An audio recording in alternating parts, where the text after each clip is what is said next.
Okay. There are some people in the room who I think know me, and they'll be weirded out. And there are loads of people in the room who don't know me, so I've written a little list for you to make it extremely clear that I am not a sports writer. I'm not even a sportswoman. And this isn't a sports book. It's a sort of effort to persuade you all that I am next year's 50 Shades, just people lying in hotel rooms and sweating, spent forces. I think this is my pitch. And then I'm going to tell you a really clangy anecdote. Okay, so this is my list of what the book is and isn't about. Okay. Does anyone need to stretch? Or... It is a book about running. It is not a book about running. It's not a book about feeling the burn, leading the field, or going the furthest.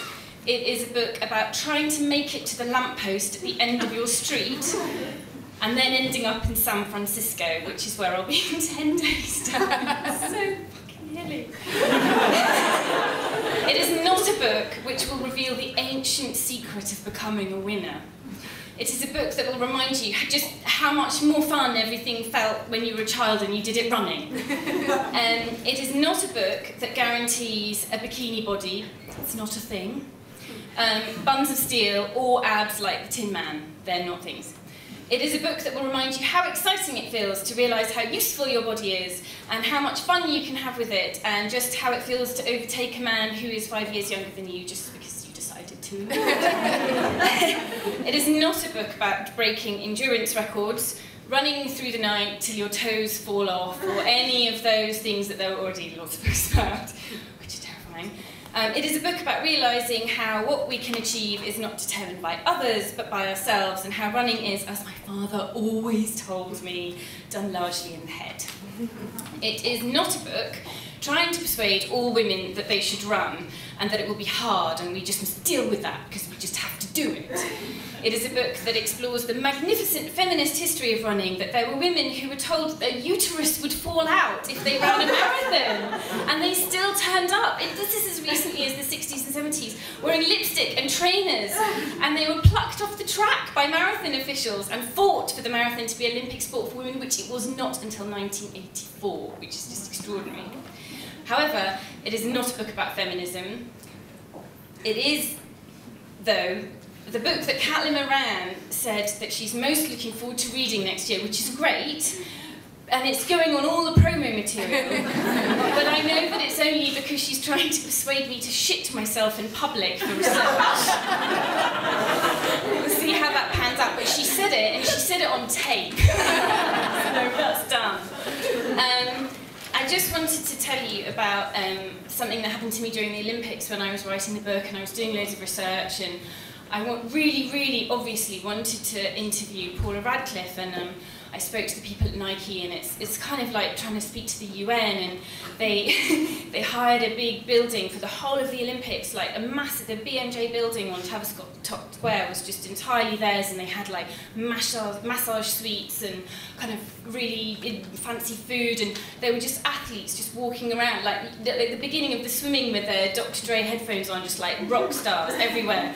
And I turned up like kind of a bit sweaty and sort of like a bag that kept sort of banging on my hip and stuff, and they said, well, you can interview Paula and you can interview Carl Lewis on the same day, they're like both running icons. And I was thinking, yeah, Carl Lewis isn't so much to do with my book, but it's Carl Lewis, I'm not going to say no. And I asked them both within sort of 12 minutes of each other the same question, same day, you know, same room, everything, same PR.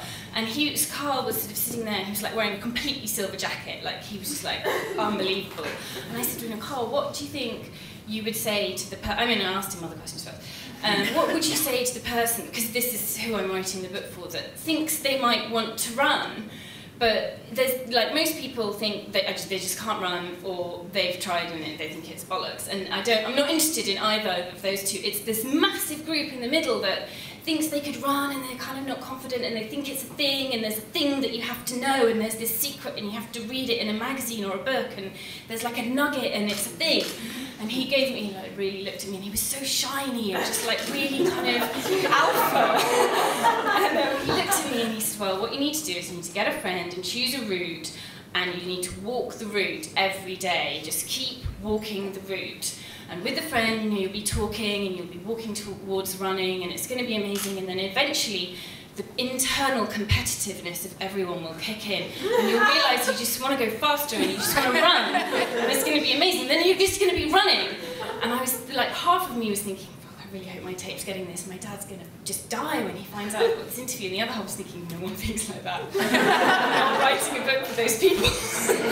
And then, like, minutes later, I interviewed Paula, and she was there, and like she'd had her injury, and she was all she was like a mum, and she was kind of a bit vulnerable. And I said to her, you know, Paula, and I asked her the same question, the big group of people in the middle, and they just think they want to go, and they think, what's the thing? And there's the secret, there's the thing, tell me. And I was thinking, this is amazing. This is going to be on, like, oh, it's going to make my book. And she just went, just go outside for a bit and try running.